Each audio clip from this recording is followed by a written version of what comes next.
So, what makes me unique as a nature process facilitator? I'm Sami Aaron, and I'm the Director of Training and Development for the Nature Process. So, thinking about, well, who was I before Tabitha and I met online? Who was I before the nature process was really a part of my life? Who was I? What was I doing then? And how has that changed over this past couple of years since I've brought the nature process into what else I'm doing in my life?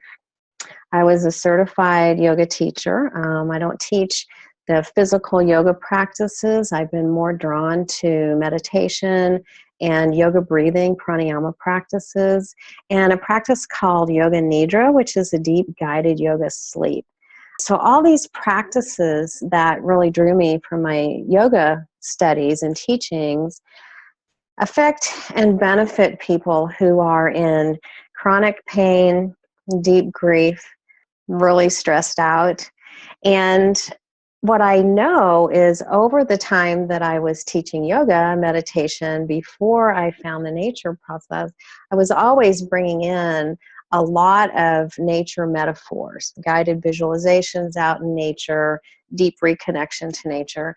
And what I found with the nature process was how I've been able to really hone in and fine-tune my ability to be able to do that. Sometimes I just guide people through their 54 senses, or maybe a few of their 54 senses. Sometimes I take photographs for a meditation class.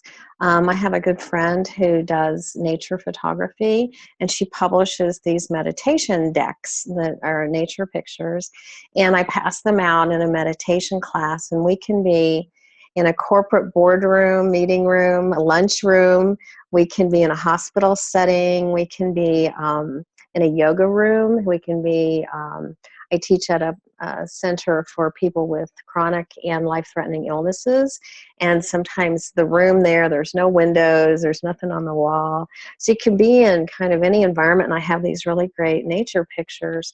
And what I've found is the ability to bring in all these aspects of the nature process into what I've already been teaching, the concepts of mindfulness, stilling your mind, focusing, concentrating, all these things from a long-term and deep yoga practice.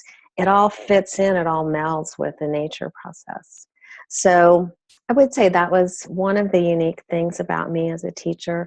The other would be my role as the Kansas Master Naturalist and the opportunities that I have, whether it's a monarch tagging butterfly release day with a bunch of kids, or it's teaching people how to restore native gardens, or maybe it's working on a toxic waste dump where we're now putting in a pollinator prairie. All these opportunities that I've had to remind people about how they're connected to nature, as well as the science of the benefits of time spent in nature, the benefits for our health and well-being. And in addition to that, the metaphors that come up. So if you take a toxic waste site that is now this beautiful pollinator prairie, that whole metaphor of coming from death and destruction and deep grief and god-awful smells and horrid groundwater to this beautiful prairie that is full of life. The metaphors for people going through a grieving process or going through even cancer treatment, where a lot of those treatments you have to dress in hazardous waste clothing to protect yourself from some of the treatments.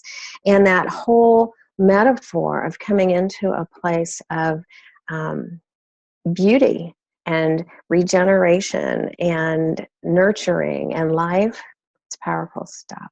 So I hope that you'll be a little more interested in either what other teachers are teaching, or perhaps what the nature process might fit into for you with who you are and what would make you a unique nature process facilitator. So if you are, be sure to go to www.thenatureprocess.co and see what you can find out.